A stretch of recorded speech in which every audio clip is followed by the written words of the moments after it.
And $21 million for voter turnout in India. What do we need to spend $21 million for voter turnout in India?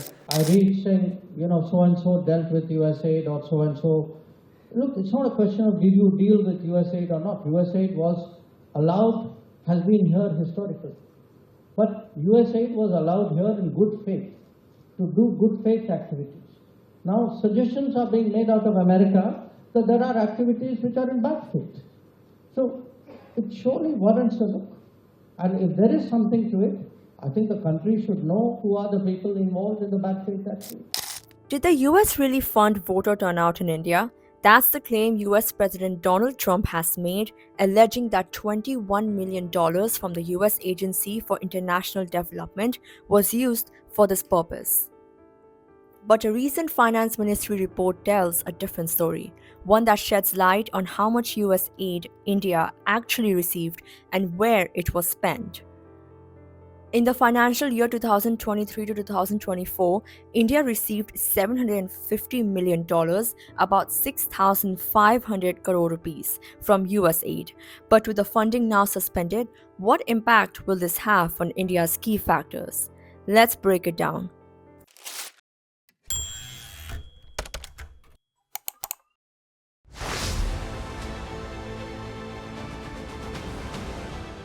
According to India's Finance Ministry, US aid funded 7 major projects in 2023 to 2024, covering sectors like agriculture and food security, water sanitation and hygiene, renewable energy and climate adaptation, disaster management, and healthcare. Of the $750 million allocated, about $97 million was actively used in the last financial year. There's no mention of funds for voter turnout anywhere in the report.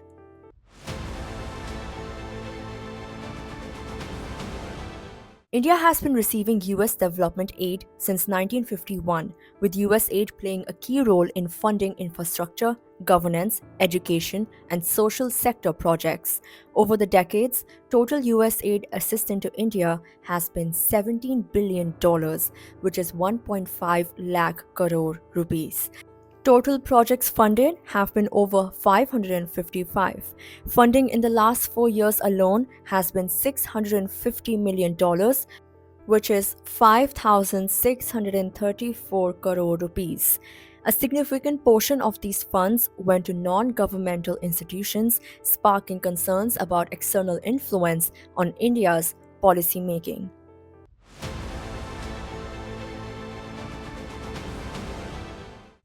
Trump's claim about US aid funding Indian elections has triggered a heated debate. While BJP leaders have raised concerns about a sudden rise in US aid funding during major political moments, opposition parties, including Congress, are questioning the Modi government's silence on Trump's allegations. Between 2020 and 2022, US aid funding to India jumped from $83 million to $228 million, the highest annual allocation in recent years. This has raised questions about whether foreign funding was influencing civil society and policy decisions in India.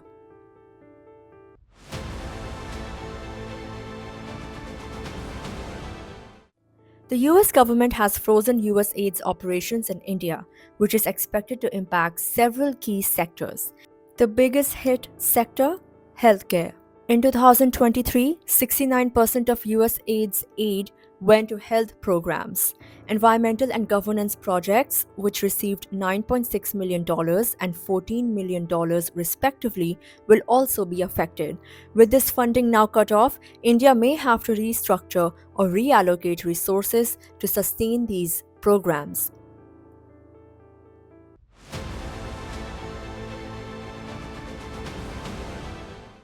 While US aid has played a role in India's development for over 70 years, its funding has also raised political concerns, especially in light of Trump's recent claims.